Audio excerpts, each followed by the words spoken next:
Hello friends, आप देख रहे हो ट्यूटोरियल वीडियो। मैं गणेश के साथ में दो तीन वीडियो में ये पैरामीटर का सेटिंग के बारे में देख रहे हैं। ये देखिए, ये जो मशीन पैरामीटर सेटिंग है, ये मशीन पैरामीटर सेटिंग वाला है, 7 नंबर वाला। पंजा बटन दबा के फिर 7 नंबर में जाके इंटर करते हैं। तो उसके बाद में अभी पिछले बार मैंने फ्रेम पैरामीटर और फिर मेन सब पैरामीटर, ये दोनों के बारे में वीडियो बनाया था एक, आप देखे होंगे। अगर आप नए हो, नहीं देखे होंगे तो फिर मैं आई बटन में लिंक दे देता हूँ, आप देख लीजिएगा। आज देखते हैं ये जो 5 नंबर वाला thread trimming parameter. Thread trimming parameter में क्या क्या पैरामीटर है, क्या क्या सेट कर सकते हैं, उसके बारे में देखते हैं। चलिए शुरू करते हैं। और चैनल को लाइक, कमेंट, शेयर और सब्सक्राइब कर लीजिएगा। वीडियो को शेयर कर लीजिए, जो इसको ज़रूरत होगा उनको शेयर कीजिए कि ज़्यादा से ज़्यादा लोगों को इसका फ़ायदा मिले जो मैं वीडियो बना रहा हूँ। चलिए, ये इसमें सबसे पहला वाला है टर्न ऑफ ट्रिमिंग। ये जो ट्रिमिंग है, आपको कहीं बंद करना पड़ता होगा तो इधर यस कर देंगे तो आपका ट्रिमिंग बंद हो जाएगा, मतलब कटर नहीं लगेगा। और इधर नो करते हैं तो कटर लगेगा। तो डिजाइन बनने के बाद में जहाँ कटर डाले होंगे ट्रिमिंग। तो दूसरा नंबर है जंप एंड ट्रिम। जंप होता है उस समय ट्रिमिंग लगना है, चाहिए कि नहीं चाहिए। तो इसमें एक सेटिंग है, आप हमारा अभी डिज़ाइन में जंप वाला डिज़ाइन चल रहा है, इसके लिए साथ में सेटिंग किए हुए हैं। आप इसको नो ट्रिमिंग भी कर सकते हैं। अगर आपको जंप में ट्रिमिंग नहीं चाहिए, आपने इधर से और 1 2 3 4 5 6 7 तक है, 7 जंप तक ट्रिमिंग लगेगा। इसे 7 रखेंगे तो आप अपने हिसाब से सेटिंग कर सकते हैं, कभी ज़रूरत पड़े तो इसका इस्तेमाल कर सकते हैं। तो हमारे में 7 है अभी के लिए, बाद में हम इसको नो ट्रिमिंग कर देते हैं। तीसरा नंबर जो है lock stitch win trim. Trimming लगता है उसके बाद में आपका धागा में लॉक स्टिच आना चाहिए कि नहीं। अगर आप लॉक स्टिच रखते हो तो आपको ये फ़ायदा होता है कि वहाँ से धागा निकलेगा नहीं। तो ये इसको यस रखिएगा। चौथा नंबर जो है लॉक स्टिच नंबर 12 ट्रिमिंग। अब वो लॉक रखता है, उसमें कितना स्टिच का लॉक लगना चाहिए। तो इसमें 0 से 2 तक का है। 0 में तो लगेगा नहीं, और 2 रखोगे तो 2 स्टिच का लॉक लगेगा। तो आप अपने हिसाब से रखिएगा। फिर 5वां नंबर है lock stitch length 12 trimming. Trimming लगता है उसमें लॉक स्टिच कितना लंबा होना चाहिए, लॉक स्टिच का लेंथ कितना होना चाहिए। तो इसमें आपको दिखता है कितना तक लिखा है, 0.3 से 2 mm तक। तो 0.3 से 2 mm तक आप इसको इंक्रीज कर सकते हैं। ये देखिए ऐसे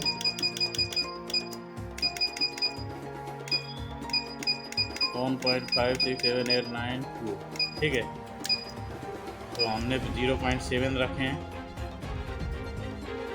आप 0.3 से 2.0 तक के बीच में कभी कहीं भी सेट कर सकते हो, जितना ज़रूरत हो। लेंथ ऑफ ट्रिमिंग, ट्रिमिंग का लंबाई कितना होना चाहिए, जो धागा होता है उसका लंबाई कितना होना चाहिए। हमने 3 रखे हैं, 1 से 8 तक आप सेट कर सकते हैं, उसी हिसाब से इसको आगे ऊपर नीचे करके। फिर स्पीड व्हिन ट्रिमिंग। ट्रिमिंग लगता है तो उस समय कितना स्पीड पे चलना चाहिए। हमने 80 में रखा है, वो धीमे चलना चाहिए। तो ये अभी लॉक है, वैसे तो काम नहीं करेगा। पासवर्ड लगा के आप इसको अगर चेंज करना हो तो 60 से लेके 120 तक आप चेंज कर सकते हो उसके बीच में। फिर आता है 8 नंबर में स्पीड आफ्टर ट्रिमिंग। ट्रिमिंग लगता है उसके बाद में कितना स्पीड में मशीन चलना चाहिए। स्टार्टिंग में तो 80 में चलता है हमारे में। आप इसको भी 60 से 150 के बीच में रख सकते हो। 9 नंबर में है स्टिच आफ्टर ट्रिमिंग। ट्रिमिंग के बाद में स्टिच कितना लगना चाहिए। हमने 2 स्टिच रखा है, 1 से 7 तक आप सेट कर सकते हो। और 10 नंबर में जो है lock number after trimming. Trimming में लॉक जो लगता है वो लॉक कितना नंबर का लॉक लगना चाहिए, मतलब कितना स्टिच का लॉक लगना चाहिए? 3 स्टिच का लॉक लगना चाहिए उसमें हमने हमारे सेटिंग में। ठीक है, तो आप इसको 0 से 3 तक रख सकते हो आपके ज़रूरत के हिसाब से। और 11 नंबर में जो है, ये जो 11 नंबर में है length of lock stitch. Lock stitch का लंबाई कितना होना चाहिए? वो जो स्टिच का उधर जो धागा का था लंबाई, स्पीड लेंथ ऑफ ट्रिमिंग वाला जो धागा का था लंबाई, तो ये स्टिच का लंबाई है, तो कन्फ्यूज ना होइएगा। ये तो स्टिच कितना लंबा होना चाहिए, जितना बारीक होता है ना उतना अच्छा से लॉक लगता है। तो हमने 1.0 रखा है हमने, और आप 0.3 से 1.5 के बीच में कहीं भी रख सकते हो। फिर 12 नंबर में स्पिन राउंड फॉर ब्रेक लगता है, जैसे ट्रिमिंग लगता है उसके बाद में उसके उतने टाइम पे मशीन स्लो होता है, उसको ब्रेक लिखा है। तो उसमें स्पिन राउंड कितना राउंड में घूमना चाहिए, तो हमने 1 लिखा है। तो ये इसको 1 और 2 ही ऑप्शन है, आप रख सकते हो। फिर 13 नंबर में एक्शन आफ्टर ट्रिमिंग लगने के बाद में क्या एक्शन आना चाहिए मशीन में, तो हमने मूव नीडल लिखा है, तो दूसरे नीडल पे मूव करेगा। अगर आप फ्रेम वाई मूव कर सकते हो, फ्रेम एक्स मूव कर सकते हो, और मूव नीडल कर सकते हो। 3 ऑप्शन है इसमें, आप कोई भी एक सिलेक्ट कर सकते हो। और फ्रेम आफ्टर ट्रिमिंग जैसे ट्रिमिंग है वो फ्रेम ख़त्म होने के बाद में लगना चाहिए कि नहीं लगना चाहिए, फ्रेम होने के बाद में धागा थोड़ी नहीं तोड़ेंगे। और ये सेट होल्ड स्टार्टअप पैरामीटर कितना रहना चाहिए?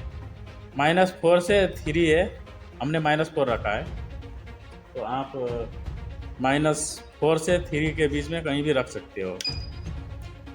ये जो 16 नंबर है चेक ट्रिम इज ओके, ये बताता है कि आपका ट्रिमिंग बराबर है कि नहीं है, तो यस लिख ओके। ठीक है, ये आप अभी चेंज नहीं कर सकते हो, इसको पासवर्ड लगेगा, ये पासवर्ड डालने के बाद चेंज होगा। उसके बाद में हुक एंगल बाय मोटर का हुक कितना एंगल में होना चाहिए? ट्रिमिंग लगने के बाद शटल हुक मतलब शटल होती है, शटल का एंगल मोटर से कितना डिग्री में होना चाहिए? हमारे में 0 रखा है, तो -100 से +100 तक आप रख सकते हो। उसके बाद में ये जो आया 18 नंबर में हुक डिस्टेंस बाय मोटर जो है, तो ये मोटर से हुक का डिस्टेंस कितना होना चाहिए? ये ट्रिमिंग के टाइम पे सब 0 से 180 तक आप सेट कर सकते हो, हमने 170 सेट किया हुआ है। और ये है hook speed bye motor hook का स्पीड कितना रखेगा? हुक स्पीड बाय मोटर, तो हमने 3 रखा है, 0 से 50 तक आप सेट कर सकते हो। इसमें क्या है, ये पासवर्ड है अभी, यहाँ से 16 नंबर से 19 नंबर तक का पासवर्ड लगा हुआ है, पासवर्ड डाल के आप चेंज कर सकते हो अंदर जाके। फिर 20 नंबर में जो है कटिंग स्टार्ट एंगल, कटिंग जो ट्रिमिंग लगता है उसका कटिंग का स्टार्ट एंगल कितना होना चाहिए? तो हमने 8 रखा है, 0 से 20 के बीच में आप सेट कर सकते हो। तो इसका अभी ये 1.2 में एक वाला पेज ख़त्म हो गया है, और दूसरा पेज में हम जाते हैं PD दबा के। चैनल को सब्सक्राइब कर लीजिए और वीडियो को लाइक कमेंट और शेयर करना ना भूलिएगा। अपने जो खास दोस्त होंगे उनको भी सिखाइए, आप भी सीखिए। फिर ये जो दूसरा वाला पेज है उसमें लिखा है पहला नंबर में cut return angle adjustment, cutting return angle adjustment, वो एंगल कितना होना चाहिए? कटिंग रिटर्न एंगल एडजस्टमेंट, तो 0 से आप 30 के बीच में रख सकते हो, हमने 12 रखा है।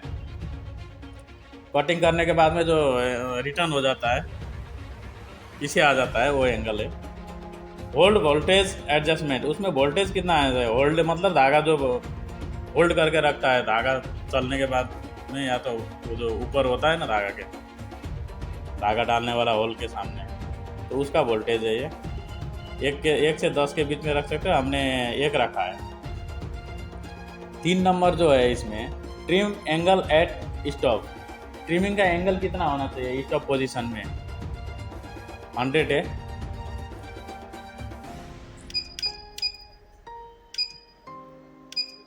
छियासी या तो 100, आप 2 ही रख सकते हो, 86 या 100। उसके बाद में 4 नंबर में है thread holder at cut, 80 at cut. Thread holder, वही हो, थ्रेड होल्डर का कटिंग करने का टाइम पे कितना उसका एंगल होना चाहिए? 1 है। और 5 नंबर जो है थ्रेड होल्डर एट स्टार्ट, वही जो थ्रेड होल्डर है स्टार्टिंग में कितना एंगल होना चाहिए उसका? 2 है। तो इसको भी आप कम ज़्यादा कर सकते हो। देखिए, ऑलवेज ऑन भी रख सकते हो, 1 2, 1 2 या ऑलवेज ऑन। इसमें भी, नीचे वाले में भी 1 2 या ऑलवेज ऑन, 2 सेटिंग कर सकते हैं। ऑलवेज ऑन में तो वो दबाता ही रहेगा, 1 या 2 रखिए। Second, thread holder all on Win done. जब स्टार्ट होता है उस समय थ्रेड होल्डर का पोजीशन क्या है, यस या नो? ठीक है, हमने नो रखा है। Adjustment solenoid volt for Dnieper. Dnieper के लिए सोलेनॉइड का वोल्ट कितना होना चाहिए? 1 हमने सेलेक्ट किया है। आप इसको 1 से लेके 10 तक सेट कर सकते हो। Speed at first stage 12 trimming. Trimming होने के बाद में पहले स्टेज में कितना स्पीड होना चाहिए? फर्स्ट स्टेज जो चलता है तो 400 रखा है हमने। आप 60 और 600 के बीच में रख सकते हो। और ये जो speed at second stage 12 trimming, trimming के सेकेंड स्टेज का, ये ट्रिमिंग के पहले वाला स्टेज है, ट्रिमिंग होने से पहले वाला। और ये ट्रिमिंग होने के सेकेंड स्टेज, मतलब एकदम ट्रिमिंग होने का ही टाइम तक वाला है। तो ये 80 रखा है, 60 से 500 के बीच में आप रख सकते हो। और कट डिवाइस टाइप, तो कौन सा डिवाइस काटता है जो ट्रिमिंग, तो वो कौन सा है? स्टेप कटर या तो फिर स्टेप कटर 1 2 3 4 ऐसा आ रहा है। ये देखिए, स्टेप कटर 1 हो गया ये, और 2 3 4, 1 से 4 तक आप कोई भी सिलेक्ट कर सकते हो। हमारे केस में ये स्टेप कटर ही है, 1 है। Step cutter maintain return angle. Step cutter का मेंटेन एंगल कितना होना चाहिए? तो 0 से लेके 30 के बीच में आप रख सकते हो। हमारे केस में ये 12 है। ठीक है, आप अपने हिसाब से 0 से 30 तक चेंज कर सकते हो उसको। कट स्पीड, कटिंग का स्पीड कितना होना चाहिए? हमने 0 ही सिलेक्ट किया हुआ है, तो इसको आप 0 से लेके 4 के बीच में आप नंबर दबा के इसे इंटर कर सकते हो। हमने ESC कर देते हैं क्योंकि हमारे में 0 ही है। Swing knife after cut, cutting होने के बाद में वो जो चाकू है वो घूमना चाहिए कि नहीं चाहिए नीचे? हमारे में नो है। आप इसको S भी कर सकते हो, नो भी कर सकते हो। और उसके बाद में 14 नंबर में जो है trimming work mode. Trimming work mode कितना होना चाहिए? मोड 1 या 0, 2 ही है। 0 से लेके 1 तक है, 1 0 1 0 है। हमारे में 0 है वो। Length of pull under thread, length of pull under thread, नीचे वाला धागा का लंबाई कितना होना चाहिए? तो हमने 0 रखा है। आप 0 से लेके 10 के बीच में आप सिलेक्ट कर सकते हो कोई भी। अभी उसको सिलेक्ट करने के लिए ऐसे नीचे वाला बटन दबाएंगे तो सिलेक्ट होते जाएगा। अब मतलब ऑप्शन चेंज होते जाएगा, आप जितने भी रखना है उतना रख सकते हो। तो आज का टॉपिक था थ्रेड ट्रिमिंग पैरामीटर सेटिंग। आपको अच्छा से समझ में आ गया होगा। और अगर आपको कोई दिक्कत है, समझ में नहीं आ रहा होगा, तो आप कमेंट में लिखिएगा, मैं उसके बारे में भी वीडियो बनाने का कोशिश करूँगा। थ्रेड ट्रिमिंग पैरामीटर आज ये थोड़ा लंबा हो गया, अभी 14-15 मिनट का वीडियो हो गया, 2 पेज था इसका, इसके लिए थोड़ा वीडियो लंबा हो गया। अभी इसके बाद में जो वीडियो आएगा ये सीक्वेंस पैरामीटर, सीक्वेंस पैरामीटर में भी 2 है, तो उसका भी एक ही वीडियो आएगा। थोड़ा लंबा है अभी। तो देखते रहिएगा दोस्तों। आपको अगर कोई प्रॉब्लम है तो उसको कमेंट में लिख के भेजिएगा। हो सके तो मैं उसी में कमेंट में रिप्लाई करके आपका प्रॉब्लम का सॉल्व करने का कोशिश करूँगा। अगर नहीं हो सकता है, आपको वीडियो की ज़रूरत पड़ेगी, तो मैं वीडियो भी बना के भेजूँगा आपको। देखते रहिए। चैनल को सब्सक्राइब कर लीजिए और वीडियो को लाइक, कमेंट और शेयर करना ना भूलिएगा। अपने जो खास दोस्त होंगे उनको भी सिखाइए, आप भी सीखिए। प्रॉब्लम होगा तो आप बिना प्रॉब्लम के आप पूछ सकते हो, आप कमेंट डालिएगा। मेरे को टाइम जब मिलता है मैं उसका रिप्लाई करने का कोशिश करूँगा भरसक। Okay, thank you. देखते रहिएगा। Thanks for watching.